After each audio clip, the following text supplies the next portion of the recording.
Common ले लेंगे तो यहाँ से बचेगा आपका 1 और यहाँ से बचेगा -1/2। इसका मतलब हो गया ये 1 - 1/2 1/2 हो गया, तो 1/4πε0 और Q/2x ये हो गया ए पर। इसी तरह से बी पर निकालिए, तो VB इसके कारण तो ये दूरी 2x हो जाएगी, 1/4πε0 Q/2x प्लस 1/4πε0 और माइनस Q के कारण -Q ये दूरी x। फिर वही काम करते हैं, 1/4πε0 और Q/x, यहाँ से 1/2 मिला और यहाँ से -1, तो 1/2 - 1 तो माइनस हो जाएगा, तो 1/4πε0 और Q/2x और ये वैल्यू हो गई माइनस। अब विभवांतर निकालना है, तो विभवांतर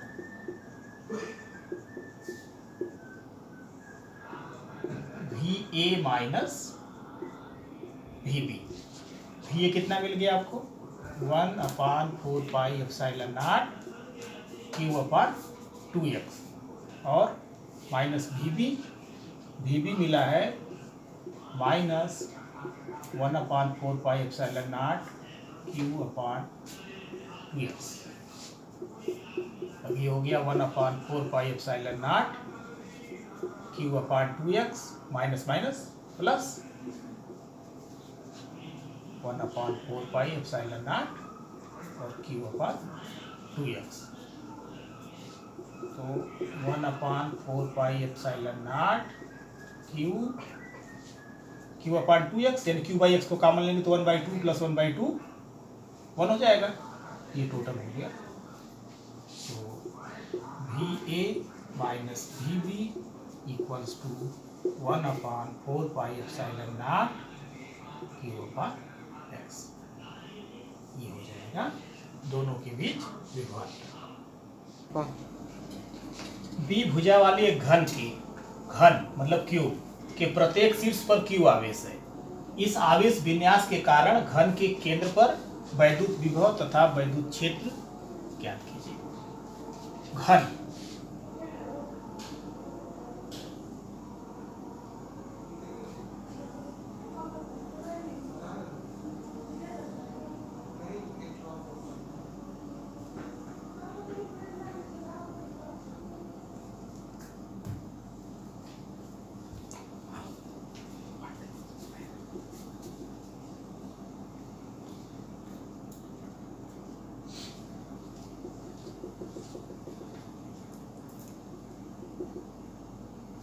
ये हो गया घन, और इसकी सभी कोनों पर जो है रखा गया है Q आवेश।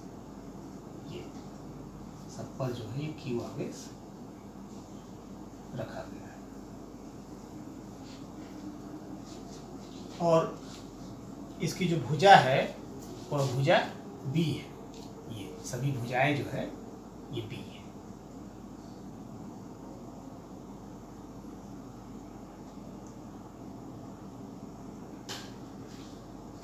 और पूछा गया इसके केंद्र पर, तो केंद्र का मतलब क्या हुआ कि अगर हम इसको जैसे A B C D और ये E F G H अगर हम इसका नामनक्लेचर कर दें,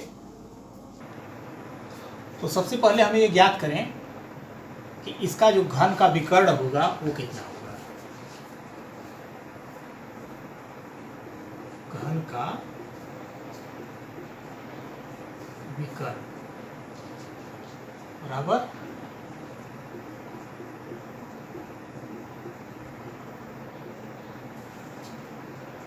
3b² इक्वल्स टू b√3।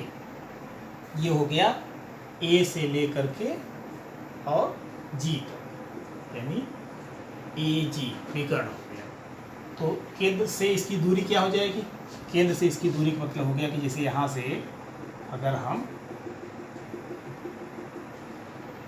इसको मिलाते हैं और फिर इस डायगोनल को इस डायगोनल से मिलाते हैं तो ये सेंटर बनेगा, यह सेंटर ओ से सभी शीर्षों की जो दूरियां होंगी वह बराबर होगी।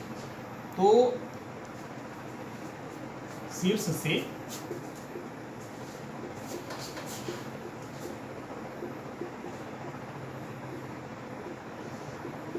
केंद्र की दूरी ए ओ, इसको आप आर ले लीजिए, तो आर इक्वल्स टू हो गया ए जी बाई 2 यानी b√3/2। अब एक आवेश के कारण जो है v का मान जो होगा, तो इसमें 8 आवेश है, तो 8 आवेशों के कारण 8 गुना हो जाएगा। तो घन के केंद्र पर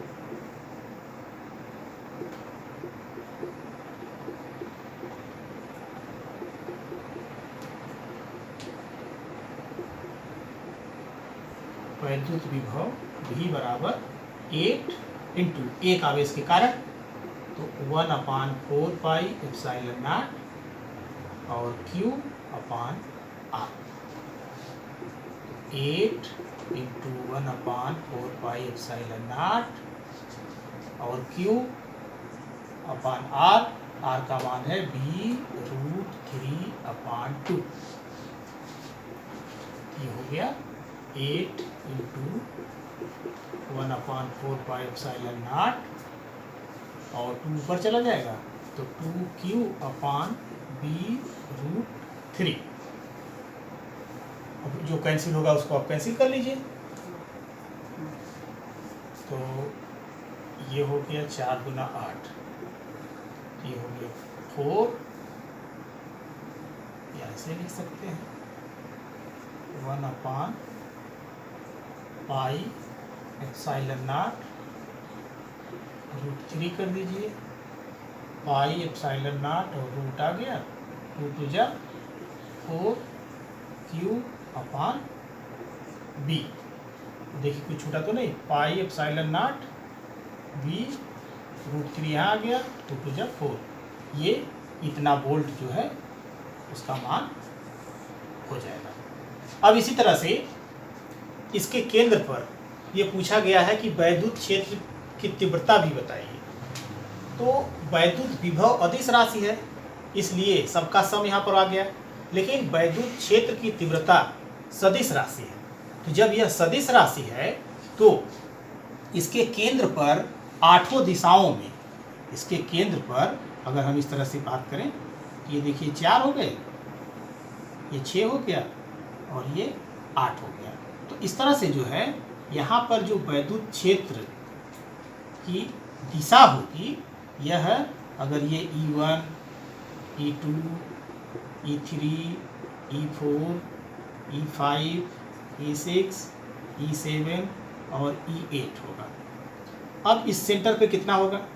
तो देखिए अगर यहाँ पर हम देखें तो सबके मैग्नीट्यूड तो सेम होंगे लेकिन दिशाएं अलग अलग होगी। तो E1 E5 को कैंसिल कर देगा, E8 E4 को कैंसिल करेगा, E2 E6 को, E3 E7 को।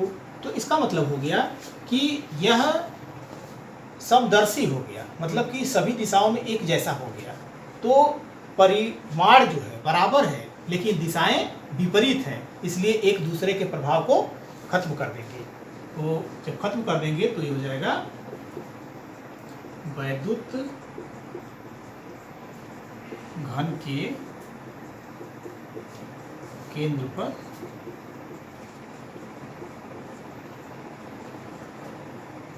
वैद्युत क्षेत्र की तीव्रता E बराबर हो गया 0। इस तरह से एक पार्ट ये हो गया इसका और दूसरा पार्ट ये। क्वेश्चन है एक समान वैद्युत क्षेत्र E बराबर दिया गया है 300 न्यूटन पर कूलम, x अक्ष की ऋणात्मक दिशा में है। E का जो मान है वह x अक्ष के ऋणात्मक दिशा में है। बिंदुओं A B C के x तथा y निर्देशांक मीटर में है। जो कोऑर्डिनेट दिए गए हैं यह मीटर में दिए गए हैं। ज्ञात कीजिए VB minus VA, VC minus VB और VC माइनस VA। तो ये प्लस x हो गया और ये माइनस x हो गया, ये प्लस y हो गया और ये माइनस y हो गया। E की जो दिशा है वह x के ऋणात्मक दिशा में है, मतलब इस दिशा में है, और E का मान यहाँ पर दिया गया है, E बराबर है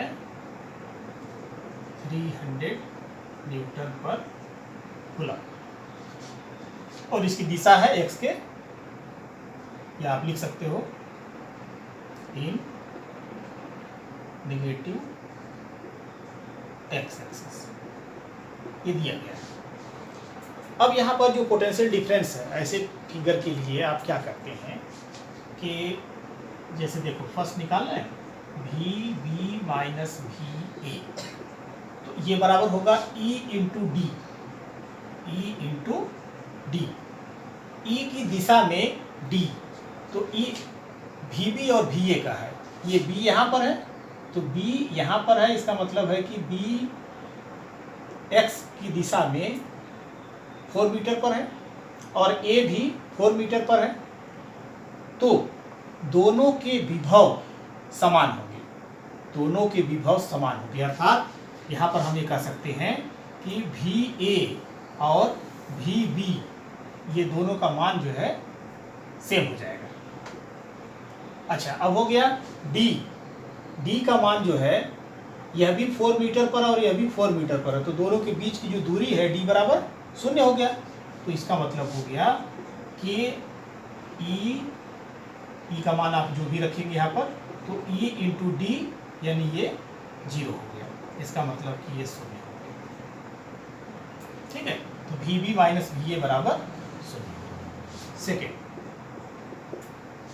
सेकेंड है VC minus VB, VC minus VB, तो ये भी आप वही फार्मूला लगाएंगे E इंटू डी, तो E इंटू डी, यहाँ पर आपको ये बात ध्यान रखने की है कि जो हम दूरी ले रहे हैं, यह दूरी जिस दिशा में E की दिशा है, यानी जिस दिशा में E है उसी दिशा में आपको डिस्टेंस मेजर करना है। तो C और B, C पॉइंट ये है, तो अगर C को अगर आप यहाँ पर ये मिला दें और इसके बाद B देखिए कहाँ पर है, B जो है, ये मिला दें, तो अब दोनों के बीच की दूरी, ये कोऑर्डिनेट 3 है और ये कोऑर्डिनेट 4 है, तो दोनों के बीच की दूरी कितनी हो गई, 7 माइनस माइनस 3 प्लस हो गया, यानी दोनों के बीच की दूरी हो गई 7 मीटर। तो E इंटू डी, तो E का मान जो है ये है आपका दिया गया ऊपर 300 और ये हो गया 7। E की दिशा किधर है, x के ऋणात्मक में है, तो ये हो जाएगा माइनस, ये हो जाएगा माइनस 2100 वोल्ट। ओके, इसी तरह से थर्ड में है VC minus VA, VC minus VA, C देखिए कहाँ पर है, ये है, A कहाँ पर है, ये है। तो अब यहाँ पर देख रहे हैं कि जो दूरी C और B के बीच की दूरी है वही जो है D की दिशा में A और C के बीच की दूरी भी है, इसका मतलब है कि दोनों का जो विभवांतर है वह समान हो जाएगा, तो 3 इंटू 7 ये भी हो गया इतना वोल्ट। तो इस तरह के जब भी क्वेश्चन सॉल्व करने होंगे तो इस क्वेश्चन को सॉल्व करते समय आपको इस बात का ध्यान रखना है कि जो भी D का मेजरमेंट हम करते हैं वह D का मेजरमेंट जो है E की दिशा में होता है।